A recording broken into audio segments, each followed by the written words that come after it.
Okay, we're live. Hi, this is William Ramsey. Welcome to William Ramsey Investigates. On today's show, I have a very special guest. He published a book back in 2021, December 6th, 2021. Title of it is It Did Not Start with JFK, and it's a 2-volume set.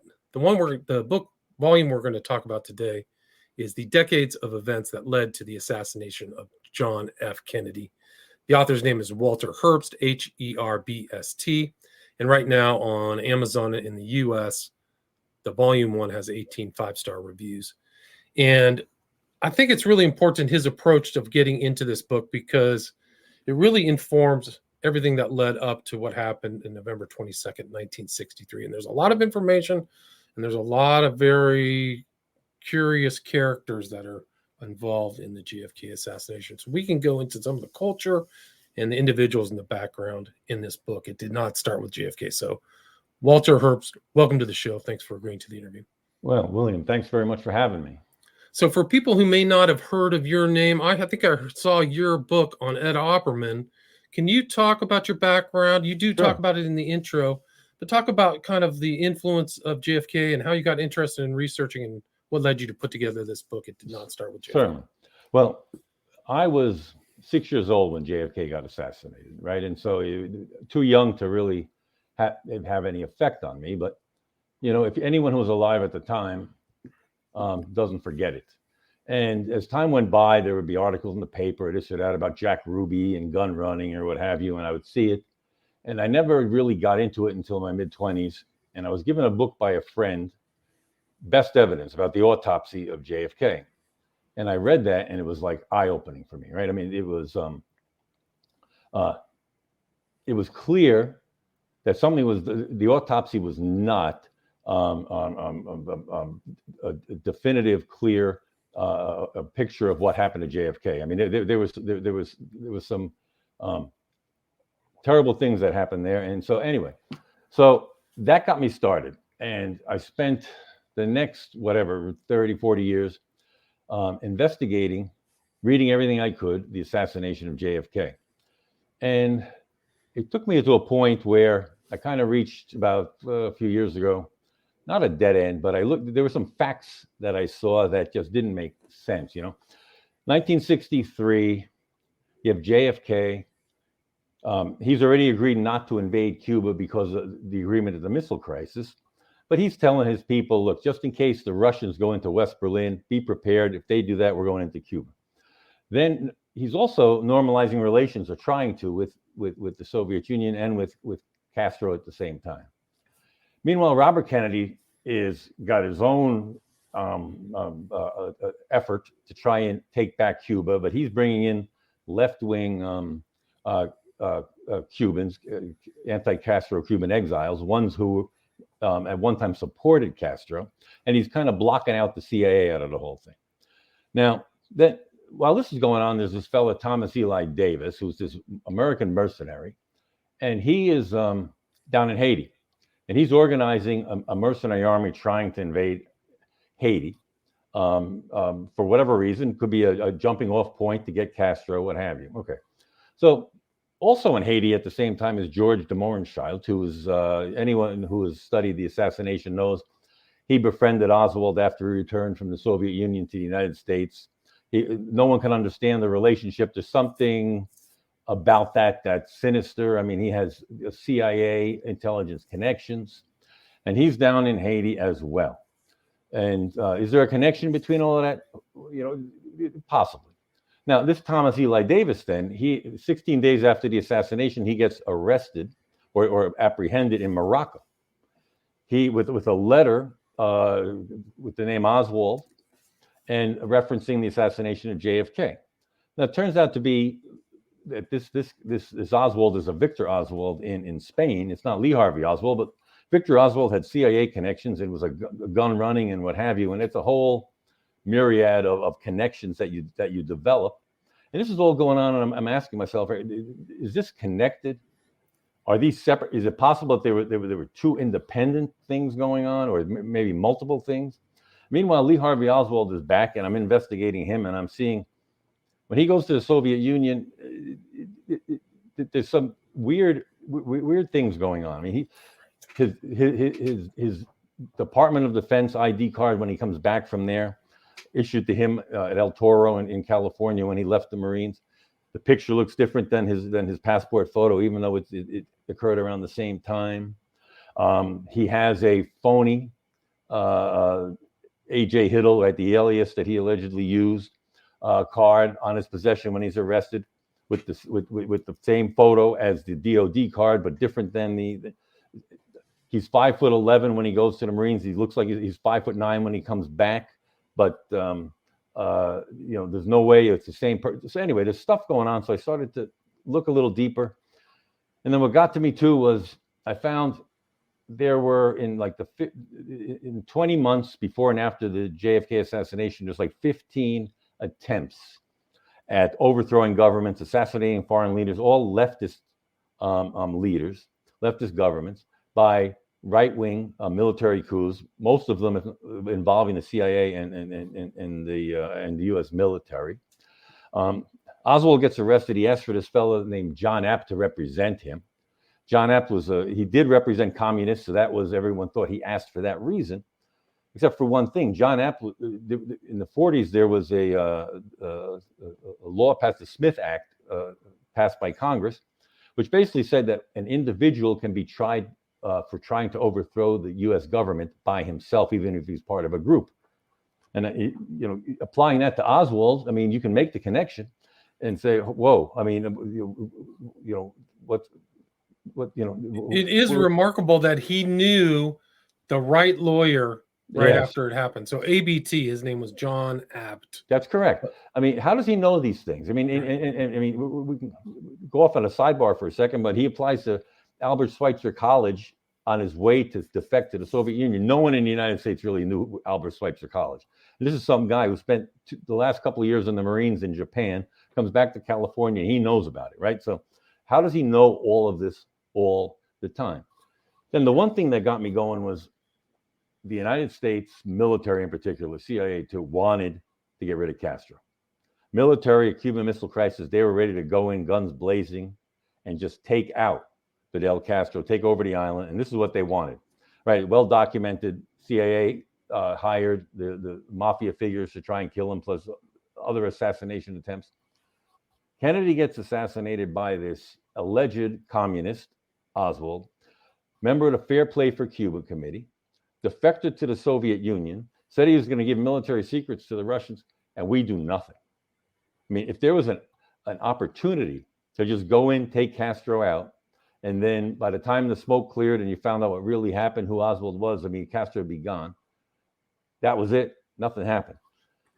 So I started to think, let me go back and see if I can find some connection between all these groups, these individuals, in the decades before the Kennedy assassination. Maybe you can find, I mean, if I was going to investigate World War I, Civil War, whatever, I wouldn't start, say, Civil War with Fort Sumter. I'd go back in the decades before and just say, how did this animosity get to where it was? So I did that, and that's basically what the book is about.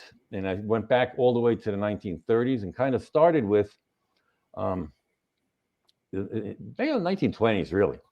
And there was this concern after World War I.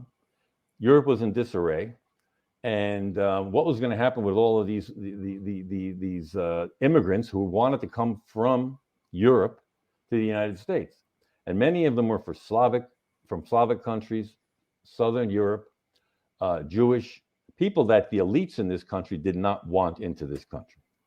There was this right-wing elite group that, and this is not a party affiliation. In those days, it was basically based on money. You could be Democrat, you could be Republican, but you felt like you wanted to control who was coming into this country, and you wanted it to be from Northern Europe.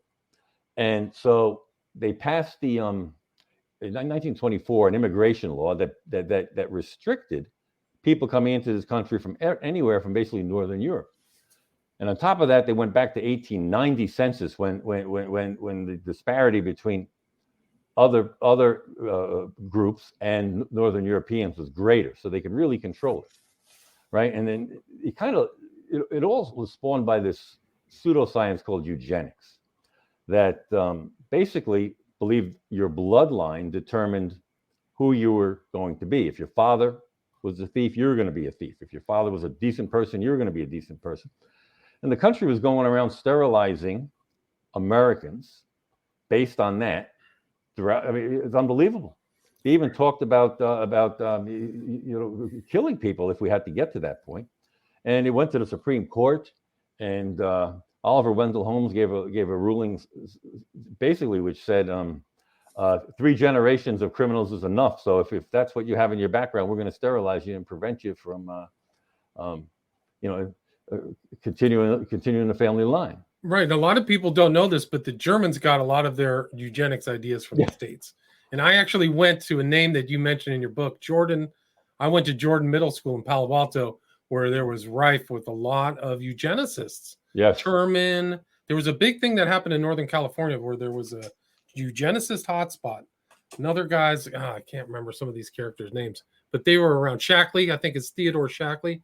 Right. They were all eugenicists, and they all did a lot of writing and pre-Nazi. So right. And then on the East Coast, you had the Carnegie Institute, you had the Rockefeller Foundation, all donating. The Harriman family, right? Averell Harriman, well-known politician, but his father was a railroad tycoon, very wealthy. They were funding this eugenicist on Long Island in New York group to try and just control the population in his country. Then what? The next thing that got to me was it was in the early 1930s.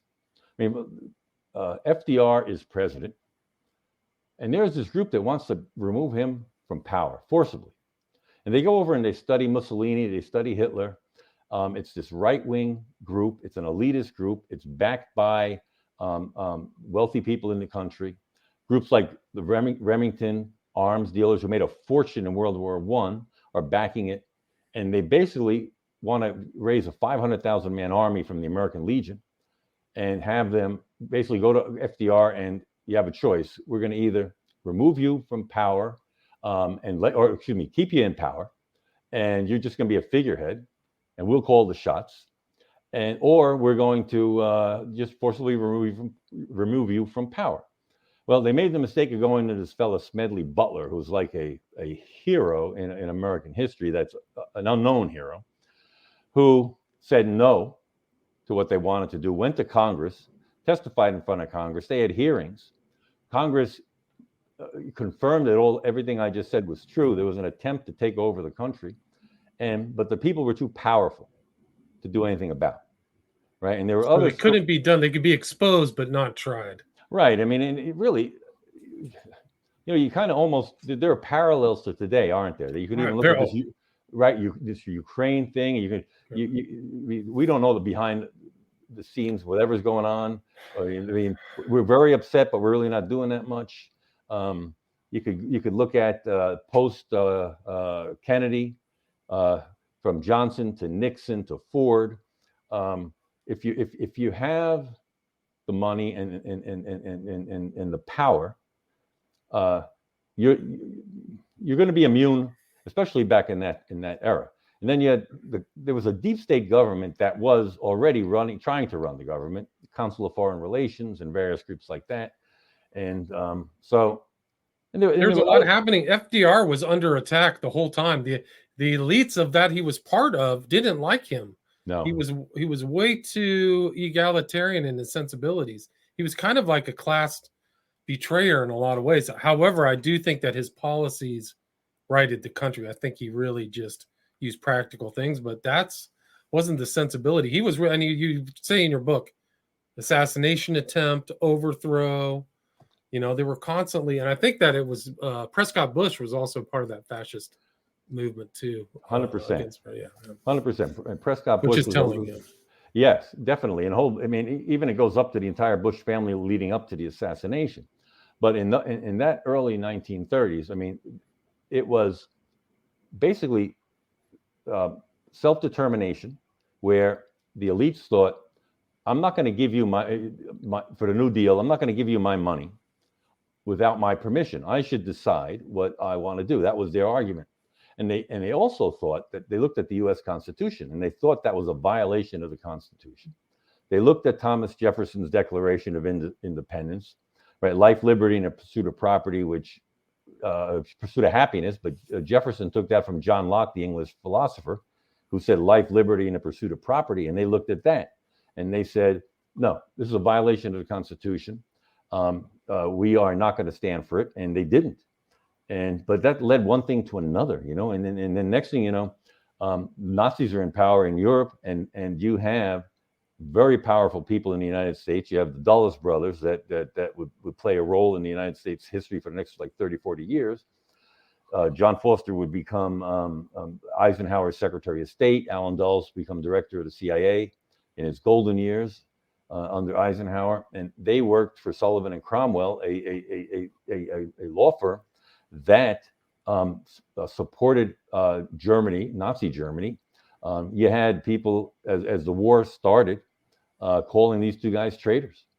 And they were not the only ones. I mean, there were a lot of rich, wealthy people that were making money off of Nazi Germany that did not want that supported that, and they basically did not object to what the Germans were doing, even after it became known what was happening with the Holocaust and things like that. They still supported Nazi Germany, and it all goes back to that eugenics philosophy of Northern European bloodline, and we want to promote that, and we want the United States to promote that. I found it interesting. You had a little exchange between Joe Kennedy and Joe Jr. Yes. They sounded just like Nazis. I didn't know that. Yeah, and that probably made people think Joe was one of us, right? He was kind of I think Joe Kennedy was a Hitler sympathizer, if I remember correctly, when he was ambassador to the UK. Is that That's right. You're correct. He was ambassador to UK. And, there were some people who were Hitler supporters because they thought, let's get on the winning side.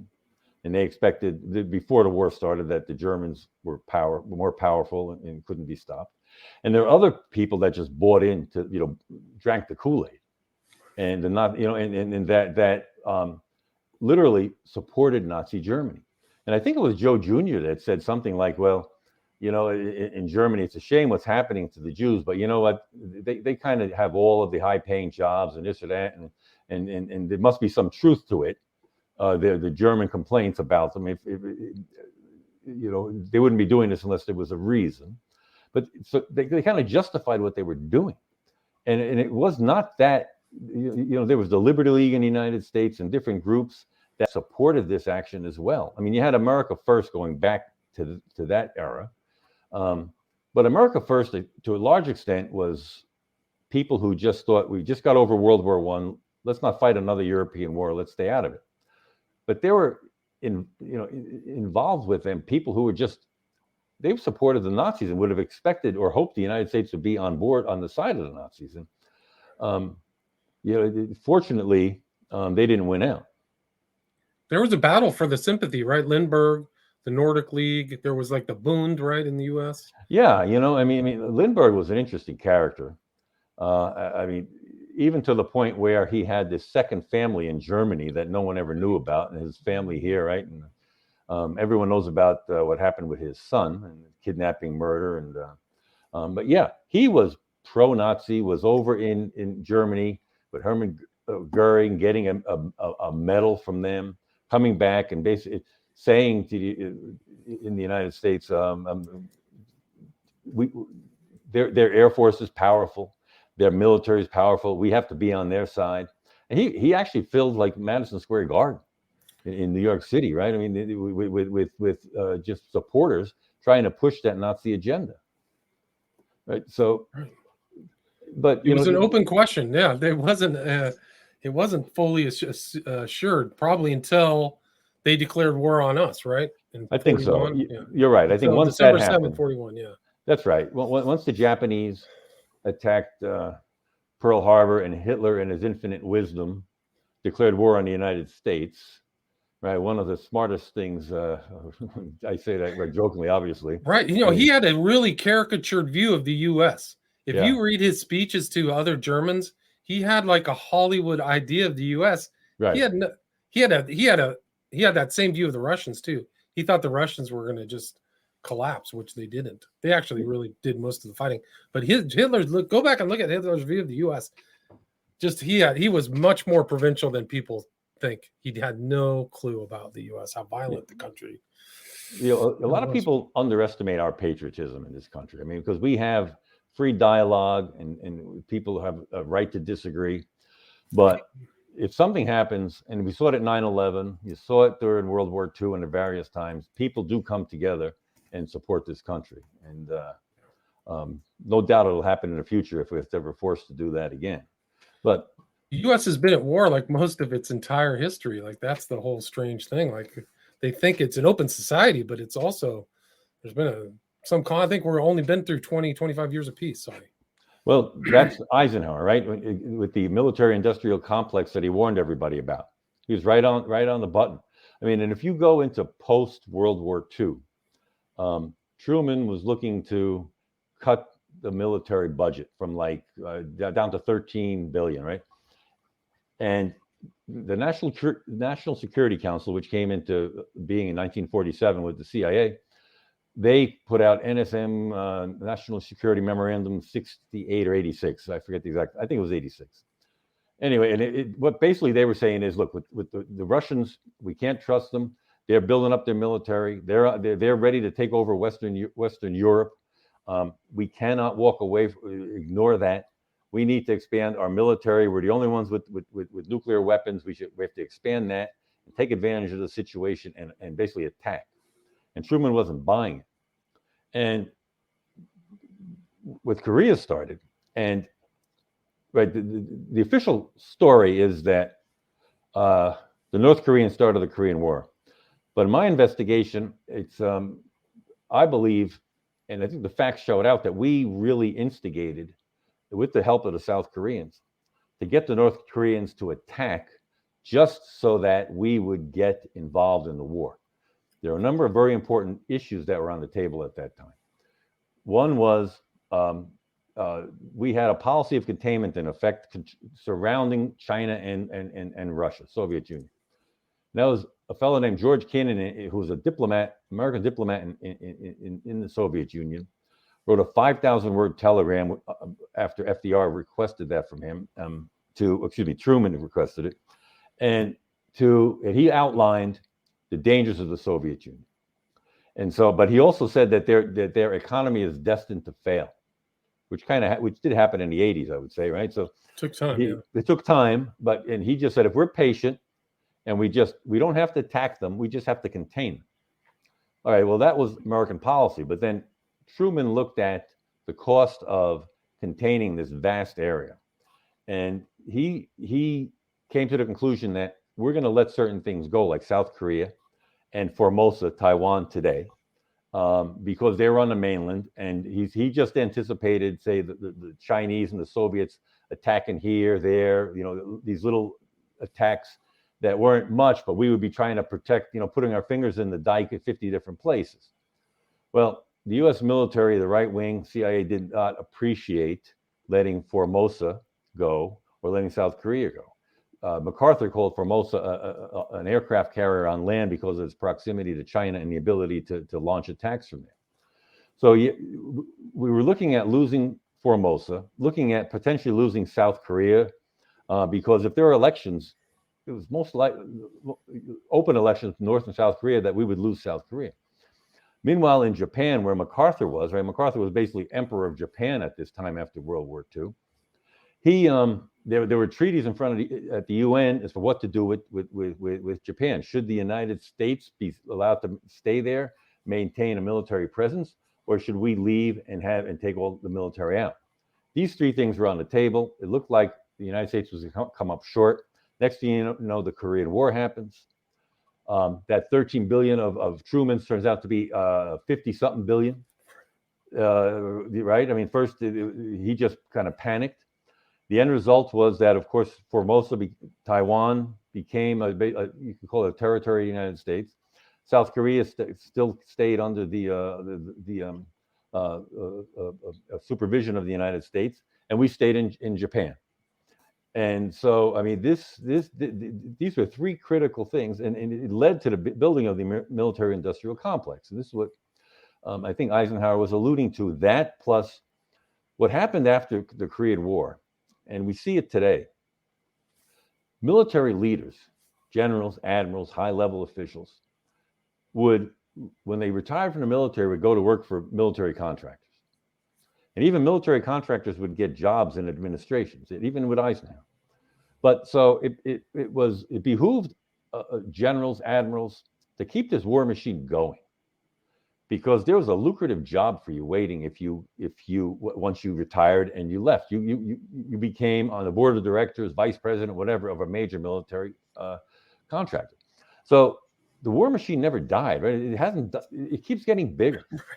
It doesn't end. I mean, I think we have our military machine is like bigger than the next 5 countries combined on the list, something like that, right? Yeah, huge. And it started at that point, right? With the post World War II, yeah. Yeah, exactly. And this is where I think Eisenhower was looking at this military-industrial complex and was warning the nation. But I think he also experienced things that I think are important to the JFK assassination, because there were so many operations that he had to either okay, or I can't remember which one it was, but the CIA expected help from the military, and he said, okay, fine, let's just do it. Right. And I think that was telling to what happened with Kennedy in Cuba, right? Yeah, I think you're referring to 1954 in Guatemala, okay, where Benz.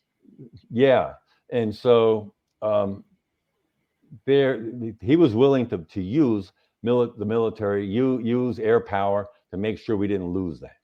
And but you're right. There was a series of the CIA became basically out of control, right? A rogue agency, and they are subject to the review of Congress, and that's who allocates the amount of funding that the CIA is allowed to spend. But they were doing things on their own, and actually, before Allen Dulles became director of the CIA under Eisenhower, say that 3-4 year period, he and independently, but he and William Donovan, who was the head of the OSS, the precursor to the CIA during World War II, started these private intelligence agencies. And throughout Europe, they got involved with military intelligence and ex-Nazis who were involved in Eastern Europe in particular. And they created these stay-behind armies led by these ex-Nazis and these Eastern Europeans who supported the Nazis in various Eastern countries. And they, not that they thought they could stop the Red Army from marching into Europe, but they thought they could slow them down and at least give a chance for the United States, either through nuclear weapons or whatever, to then take care of the situation. Now, they couldn't go back to Congress for funding. So in Southeast Asia at the time, basically China, there was a fellow named Paul Helliwell, an American military officer, who went to leadership at the CIA and said, and went to Dulles and Donovan and James Angleton, and said, what we're doing is we are taking, we're kind of taking opium and exchanging it for arms. We're giving the Chiang Kai-shek's nationalist Chinese army that's in Formosa, we're giving them weapons, and they're paying for it with drugs, and we can do the same thing in Europe, and they did. And then it's really an amazing story that we employed the services of the mafia, the American mafia and the Italian mafia. I mean, the relationship between the United States and the mafia started in World War II on the docks of New York, where Lucky Luciano was in jail, but he was like the head of the mafia at the time. There was a ship called the Normandy, a French ocean liner that was being used to transport Americans back and forth to war, that was blown up in the docks of New York. Naval intelligence American naval intelligence went to the mafia and said to Meyer Lansky, we want you guys to patrol the docks and stop this. He had to go to Luciano in prison. Anyway, long story short, they did that. in addition to that, when when the Allies attacked Sicily and then mainland Italy, the mafia got involved there too and helped them. They wound up becoming. It's a thin line between what some of the CIA did and what the mafia did, differentiating, right? And so they got involved with them, and so they created this program of getting the opium from Southeast Asia, sending it to Corsicans in France to process it into heroin, sending it to the States where the mafia would take it, and they distributed it into basically African American neighborhoods because they figured at that time nobody would care, wouldn't pay attention, and took the money and then used that to finance their stay-behind armies in Europe. Right. The Gladio armies, right? Weren't they? The Gladio, exactly. It was Gladio based on like the Roman gladiators. Nice. And yeah, exactly. So this was in place for a long time, and so the CIA was doing things that was beyond what their mandate was. I mean, it was like a week after JFK's assassination that it was in the Washington Post that Truman did an op-ed, and it basically said, we have to do something about this. When I put the CIA into effect, it was to be an intelligence gathering organization, not to dictate policy, create policy. He said, something's wrong and we have to correct it. Well, it wasn't corrected, but still, he recognized what was happening. And coming a week after JFK's assassination, it's telling that he had to have connected the two together, right? So, and while this I think he said, sorry to interrupt, but I think Truman said signing the NSA Act in 1947 was his biggest mistake. I think you're right. I think you're right. If I remember correctly. Yes. Which created the CIA and kind of because not everyone wanted an intelligence organization in peacetime, right? I mean, but I think it was the KGB formed. They had assassination squads. We know from the Korean War that there was mind-altering drug experimentations being done by the Chinese. We know the Japanese were doing it in World War II with some of what we found out after we defeated them. And someone said we have to match them at least. Yeah, there was a mind control gap. There's a mind control gap, right? So they caught up quick. So and then there was the fight in the 50s for third world ex-colonial countries, the European countries in Northern Africa and in Middle East that were colonies, were getting their independence between the United States and the Soviet Union, a battle for the hearts and minds of these people. And it's really, it kind of created a rogue mentality. That's how it kind of led to the JFK assassination. And it all was done in the name of anti-communism. What do we have to do to defeat communism, control it? And JFK didn't go along with that. They sabotaged Truman at that Korean War. They sabotaged Eisenhower with that U-2 flight that was shot down. Francis Gary Powers. That was sabotage. It was done because Eisenhower was he's like weeks away from going to Russia to meet with Khrushchev to sign a nuclear test ban treaty. Obviously, that never happened. So, I mean, and there were military generals, 4 of them that resigned at the end of Eisenhower's presidency because they thought we should be going in basically a nuclear hardline attack. We had a superiority in nuclear weapons. We could obliterate them. Sure, the United States would lose a couple of cities, but they wanted to do it. When they didn't do it, they resigned. They wrote books. Eisenhower was looking into calling them back into service just to shut them up. And he said it was treasonous. He looked at it treasonous. And one of the famous, I'll paraphrase what he said, but considering what happened to Kennedy, who came after Eisenhower, he said, I know how military minds think. I'm a military man. He said, God help the guy that comes after me who isn't prepared to deal with these people. Wow. And he was so right. Wow. What were their names? Was it Lemnitzer? It was like a LeMay. It wasn't Lemnitzer. Okay. It was Maxwell Taylor was one guy. I can't think of their names right now. There was 4 of them. But they may not have been involved, but Kennedy had his own group of crazies. Yes. I don't know what Eisenhower, but LeMay was just out of his mind. Like these guys were. LeMay. too, yeah. Well, LeMay is like the guy from Doctor Strangelove. That's what it was based on, right? I mean, he was like, yeah, let's nuke them. And in fact, he said at one time, nuclear war. He said, we don't look. Someone will eventually stop, so we won't blow up the entire world. That was his philosophy. It's just insane. And I think LeMay LeMay was the one who firebombed Japan, killed millions of people. was. Like, yeah, he was just a genocidal maniac. Yeah. So. And then just to show you where he fit into the big picture, and I think it was when George Wallace ran for president in '68 or whatever it was, he was his running mate. Wow. And he was, believe it or not, embarrassed George Wallace. And it's just too far out there for even a George Wallace to have. I mean, he was just, Kennedy hated him.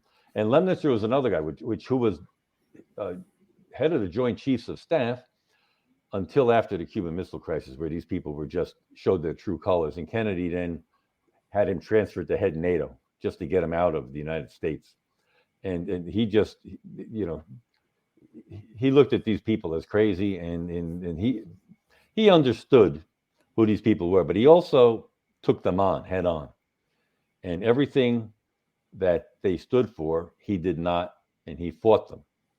And if you go back through from the 1930s up to say 1960 and see what was happening, and then you look at what John Kennedy did, his American University speech in June 1963, where he was basically calling for coexistence with the Soviets. And he was saying, look, we cherish our children's future, as do they. We both live on the same planet. We breathe the same air. He started selling them wheat. He signed the nuclear test ban treaty that Eisenhower couldn't do. But the way he did it was he sent Averell Harriman over there, and Kennedy got on the phone as if he were in the room, unprecedented for an American president to do that, and supervised the negotiations. Wow. Then it had to pass Congress. He bypassed Congress. He went to the American people, and basically there was a public relations blitz because the people wanted a nuclear test ban treaty, and Congress had no choice but to approve it. Right? He was trying to normalize relations with Fidel Castro. And he was Vietnam, of course, trying to pull out, and it was one thing after the other. And so, I mean, they could not say sabotage him in any way. They tried to. So I think they had one choice.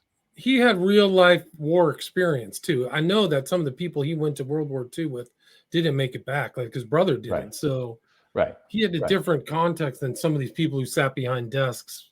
He did. And he and Robert Kennedy, his brother, took a trip when he was either congressman or a senator, when JFK was, to Southeast Asia. And he saw firsthand what the French were doing when they were still fighting the Vietnamese. And he saw that. He said, this is an unwinnable war. You can't do it in a conventional way. These are guerrilla fighters. And that's why he wanted to pull out of that war. And he basically just told his people, he said, I can't do it now because the American people won't understand. I will not get reelected. So he said, make damn sure I get reelected. We'll pull out of Vietnam. And of course, he never had the chance to do that. It just escalated. It got worse. Oh, gosh. Yeah. Once LBJ came in. But, LBJ, I'm sure, was under a lot of pressure. No one understood. And then, once you go down that rabbit hole, it's hard to pull out. And we've seen it, right? I mean, you can't get involved in an engagement with another country and then just say, okay, we made a mistake, so let's just stop. The president's not going to do that. He's looking for an honorable way out. Next thing you know, we go from Johnson to Nixon. And, Nixon had his own issues. And then and the next thing you know, we've got the same people with Nixon involved in Watergate, who were involved with the Bay of Pigs and in other nefarious operations during Eisenhower and Kennedy's years. So it's incredible. McCord and what was it? Howard Hunt. Howard Hunt, yeah. But the thing about McCord too, which is incredible, you know the story of Frank Olson, the fellow that fell out of right. But retell it again. Yes, just in case your listeners don't know. I mean, Frank Olson was worked for U.S. government, CIA, do mind-altering drug experimentation out of Fort Detrick in Maryland, and was involved then at the time at Camp King in post-World War II in Germany with Nazi prisoners. And he went over and found that the United States military intelligence over there was actually experimenting with these people and mind-altering drugs, but LSD. And so, well, he objected to it, wanted to get out. And so they called a meeting near Camp Detrick, a handful of people, and they fed a number of these people, including Frank Olson, LSD without his knowledge. And it had a terrible effect on him, between anxiety, depression, just suicidal. And so he wound up in New York there was some kind of a meeting, convention related to what he was doing. And he wound up getting thrown. They said he committed suicide and jumped through a 13-story window, I think a Statler Hotel in New York. But it turned out he was thrown out, and the CIA eventually paid his family years later in the 70s. But the interesting thing is, after it was over, and he had a roommate who was staying in the hotel room with him, who called whoever he answered to at the CIA. What happened? And the guy who showed up to knock at the door was James McCord, the same guy who was involved Bay of Pigs, involved Watergate, and it's just an incredible. I mean, how these people. It's too bad that none of them really told us exactly what they were up to. Yeah, it really is. There's a whole secret history of those guys because they're everywhere.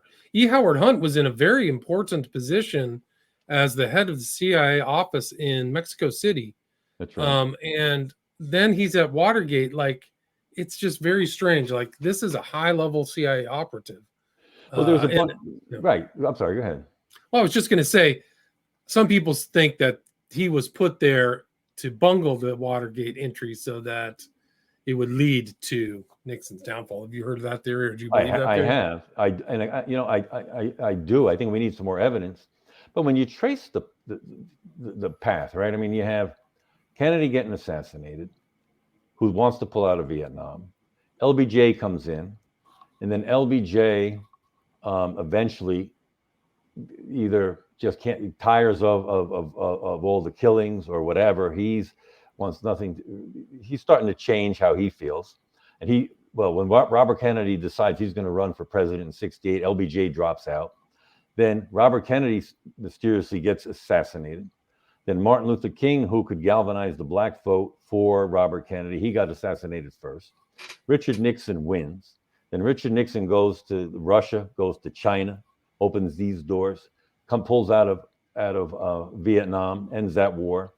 He then mysteriously the Watergate break-in. These professional CIA operatives, like super experienced, 30, 40 years, break into foreign embassies, do all this stuff.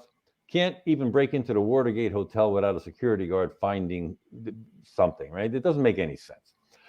Then Nixon's gone. Who steps in? Gerald Ford, who was a Warren commissioner, one of the leaders, right? And who was the FBI, J. Edgar Hoover's eyes and ears on the commission, who would tell him everything that was going on. And even though all these guys agreed that none of them would write a book until or publish anything until the Warren Commission report came out, Ford jumped the gun and did it anyway.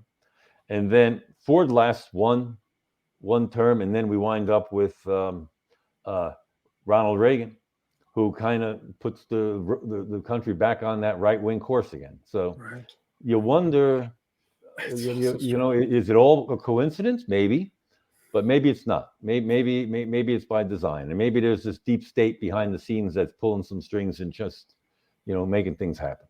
That's been there probably since probably all throughout America. Well, maybe not as much, but definitely post World War II. Yes. And Ford's vice president is Nelson Rockefeller. Yeah, right. And so-called Squeaky Fromm takes a shot at Ford and misses him by an inch. Right. And it would have made Nelson Rockefeller president. That story, nobody tells that story. considering all the fake patsies and assassinations, she was probably just there as a cover story, as a patsy. Somebody probably else tried to take a shot at Ford to put yes. Nelson Rockefeller in power. So yeah, I mean that's that Rockefeller, right? The Rockefeller family had a history going back to even the 30s, right? They're one of the most powerful families in the country, and everything they were involved in internationally. I mean, it was I think it was David Rockefeller in the 30s who he talked about a new world order, right? They all, going back to that era, talked about a new world order, which was basically what did Henry Luce called it not like a Pax Americana, that we were basically going to control the world. We were going to dictate how things were done. Third world countries were going to come under our influence, not the Soviet Union. We were going to basically wait them out. And next thing you know, we'd be running things. But, greed gets in the way of a lot of things. And I think that's what happened. And but in a lot of ways, the U.S. won World War II and really were the predominant power. Yes. The Russians had some kind of power, but not like the U.S., the financial power, and the people basically lived, So the U.S. could throw over these grand chessboards. You mentioned David Talbot's book in your book. Yes. It really was a chessboard, just pulling them over. And like you said, you mentioned in your intro how many of these other people they pulled off. Turkey, Adnan Menderes. Somebody tried to kill Charles de Gaulle. Karim Qasem, they install Hussein, right? Syria, Guatemala, Ecuador, Dominican Republic, Honduras, and Vietnam. I mean, that's on and on. It just goes on and on. And then that doesn't include Iran, the Mossadegh overthrow. That's right. And then that, and then we're winding up with Nazi operatives down there helping us out, and people whose names will show up again later on as potential conspirators in the assassination of JFK. And then in Iraq, one of the guys that they're relying on to overthrow the government, it didn't happen. It took a couple of years for it to happen, was Saddam Hussein. I mean, and then when you wonder sometimes why people look at our country around the world, maybe with a jaundiced eye, because as soon as we're done with them, there's no loyalty. I mean, not that we should have had loyalty to Saddam Hussein, but he's history and he's done. And right. But we don't mind getting in bed with the devil when we have to, and at least we haven't. Well, the American people don't know their own history. They're not taught this side of history. So that's why, it's a shame. But they can go. I mean, we don't dictate our foreign policy. The people don't have anything to say about foreign policy. It's either some elite or something like that's making that decision for you. Of course. And I actually interviewed the daughter. Her father was one of the CIA handlers for Saddam Hussein in what's the country north of Israel? Like not Syria, Jordan, the one more, Beirut. They were in Beirut in Lebanon. Yeah. So they were in Lebanon, shuttling, getting him into power. They knew he was their guy, and they were going to put him into power. And then the CIA overthrows him and hunts him down in 2002, 2003. So they were done with him. Well, name of my book is It Did Not Start with JFK. I think at some point there's going to be It Did Not End with JFK either, because it's like just a continual path of it should upset most Americans. And I think if people know the history, and that's the feedback I'm getting from people who have read it, saying we weren't taught any of this in school.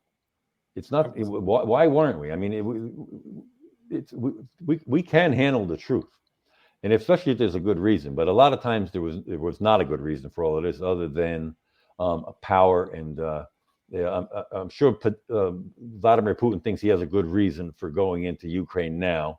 But I would think that most of the Russian people don't agree with it, and it's kind of reflective of what our history has been. That kind of disconnect between the leadership and the people of the country. Right. Yeah, I totally agree. Because we were tinkering around in there too. We were tinkering around the Ukraine in 2014, isn't that right? The U.S. Yeah, we've been everywhere. I think I mean, and sometimes we almost push buttons and try and instigate. Like 1956 is a prime example.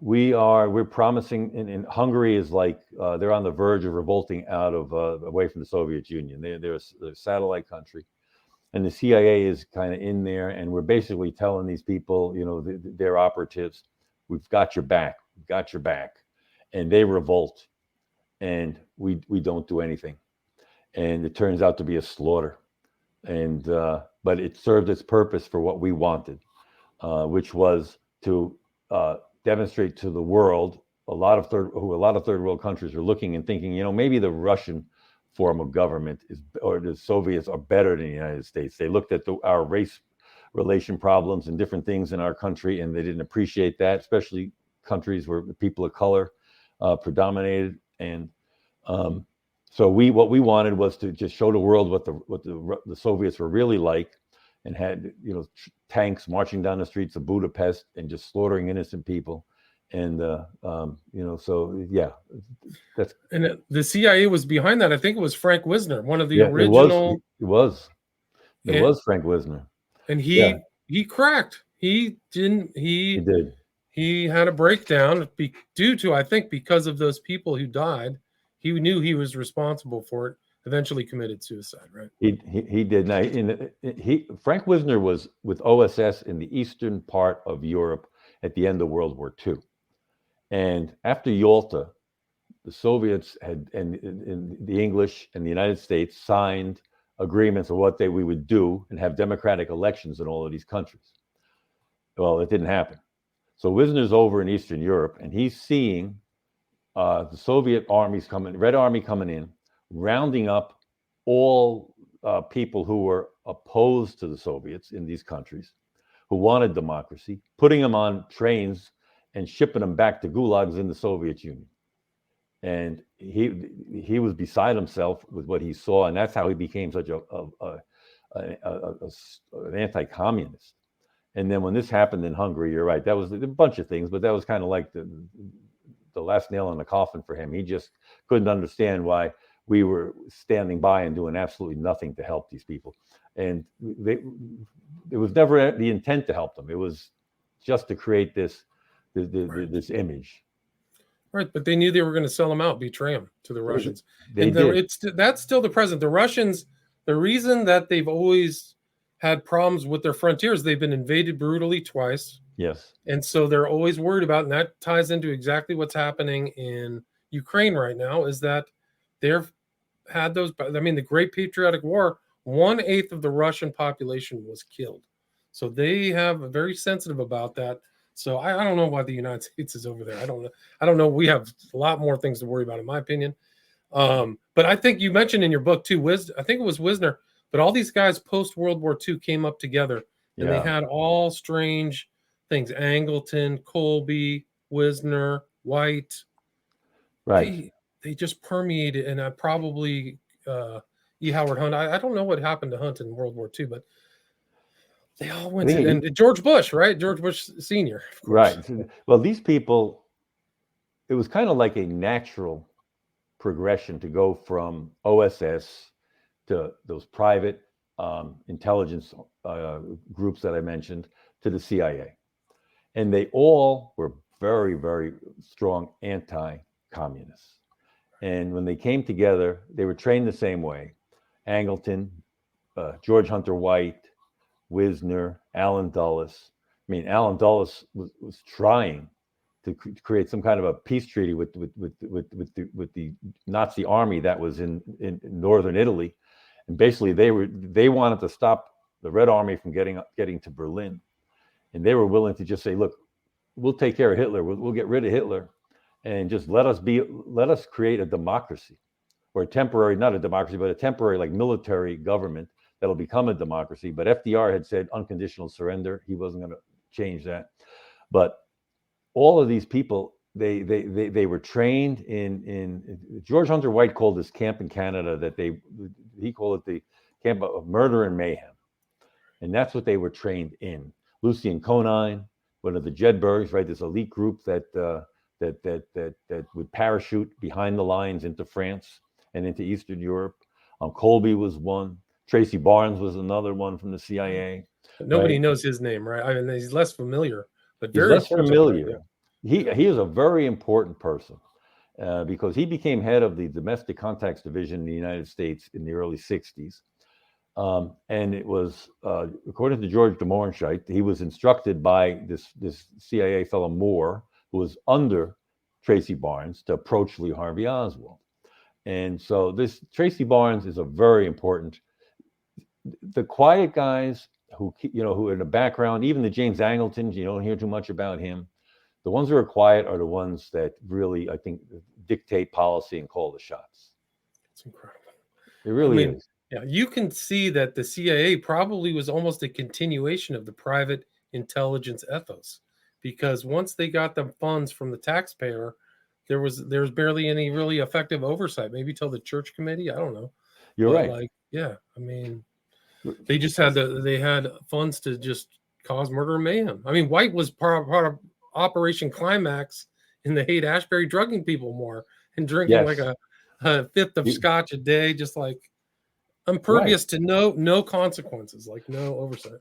Nothing. And it started in New York with him. And basically, you have FBI documents that saying, like, we don't know what this guy's doing. He's like ex-OSS guy.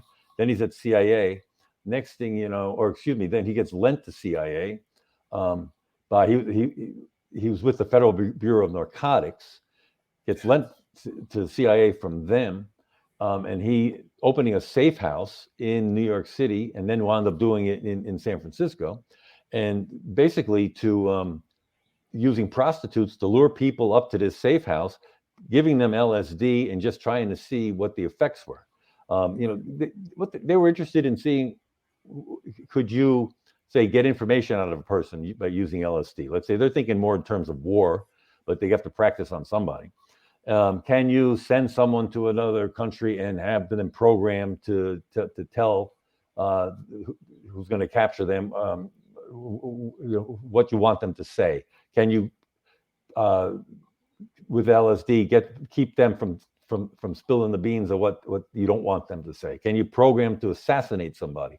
So he was in the middle of all of this man. And then William Harvey was another one, right? I mean, he's another name that goes from OSS to CIA, who was head of the assassination, ZR Rifle, the whole assassination squad. I mean, he's there with White, with Angleton, with Jean-Pierre Lafitte, who was an associate of George Hunter White. And these people played for keeps, and Richard Bissell. If there's one mantra the CIA had in the 50s and in the early 60s, it was, the world would have been a better place if someone had killed Adolf Hitler. And of course, that's true. But you don't know who a Hitler is until he becomes a Hitler, right? So, but with that kind of logic, if you feel like there's someone, be it a JFK or somebody else, who you think is going to do irreparable damage to the United States, you can justify assassination or murder or whatever else. And I really think that's had a lot to do with killing JFK. They really thought he was a threat, like their view. I think you make that statement.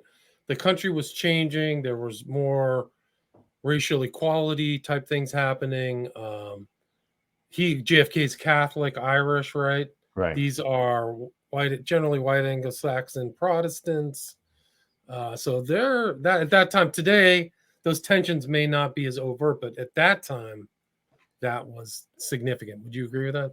100%. And the racial component was huge, especially among Southerners. And a lot of these people were Southerners. And you had the whole a group of Congress of Southern white men that, starting in the 50s, was it 57 with Little Rock, Arkansas, right? So and just in general about racial equality just starting, and JFK making. I mean, there's 3 days in the summer of 1963 where you had what I mentioned before, the American University speech about normalization of relations with the Soviet Union. Then you had the standoff at the University of Alabama, where the first African-American students were allowed to attend that college. George Wallace stood at the entrance and said he wasn't going to allow him in. Right, this was a year after James Murda's was allowed into the University of Mississippi. So you had that in happening in Alabama. George Wallace stood aside. That night, Kennedy went on national television to talk about race relations and talk about how, every American, regardless of who you are, should be entitled to the same opportunities and the same chance. And he rattled off statistics as far as the odds on, say a black child versus a white child going to college, getting a good job, what have you. And then it was it the next day or whatever? If I'm off by a day, it doesn't matter. But that's when Medgar Evers gets shot in the back in his own driveway. A black civil rights activist, a peaceful activist, basically in front of his own kids and wife. So, if there was a point, I think, where the die was cast for JFK, it was at June 1963. That was 3 days where it wasn't just the international anti-communist, is your point of the racial turmoil that the country, or the upheaval, the transformation that some people were trying to bring to this country and others were trying to resist. I think it just sealed his fate. Wow. Yeah. Sealed his and a lot of other people. There's a lot of people surrounding this whole thing whose lives were ruined or had strange deaths. There were journalists who died. There's just so many suspicious things. It was really, the 60s it was like watching a serial killing. There were just so many assassinations of important people and cleanups, and it was really a tragedy. I think really tragic. It was. I mean, there were well-known people, obviously, like Martin Luther King, Robert Kennedy, Malcolm X, but then there were lesser people too. That some of them who just knew too much wound up getting killed because they had to be quieted, or just were in a position I mean, Dorothy Kilgallen is one person. There's a host of others that just Mary Pinchot Meyer, right? Who's JFK's girlfriend, who got murdered the year after JFK was assassinated. I mean, it just goes on and on. It doesn't seem, like I said, it's just they could justify their behavior. Right. And I think you should write that book, What Happened After. I think that would be a good one. Is there anything you'd like to add, Walter, or anything I missed before we wrap it up? We're at about the 60-minute mark. No, I think we're good. It's just that, I mean, it's I think people will enjoy the book. I think knowing why we got to that point is just as important as what happened, or you really appreciate or can understand what happens once you understand why or what preceded it. And I think it's an important aspect of the investigation, and it does cover a lot of what we discussed too. It brings into play the assassination elements, Ruby, Oswald, and what they were doing. But anyone interested, they can. Amazon is the best place, or anywhere where books are sold. You can probably get it. And there's a lot more in here. We didn't cover all the LBJ stuff, the deep in the heart of Texas, CIA, even more lawlessness and stuff that they got away with. The situation in the third world. It was there's a lot of conflict post. It's surprising, but in the world even after World War II, the conflict never stopped. So it really just kept going. And this was all the Korea. I mean, there's just a lot more in this book. This is only volume 1. So I'd love to have you back on, talk about volume 2. That'd be great. Awesome. Where's the best place for people to reach you? Do you have a website, social media, contact information? Yeah, you can reach me at my website, which is walter@herbstbooks.com, and herbstbooks.com is my website. And then there's Walter Herbst Author on Facebook. And those are the best places to reach me. So Walter Herbst Author on Facebook, and then Herbst, but HERBST books.com. Right. Walter@herbstbooks.com. But if you go to Herbst Books, there'll be some an icon you can click on that you can reach me.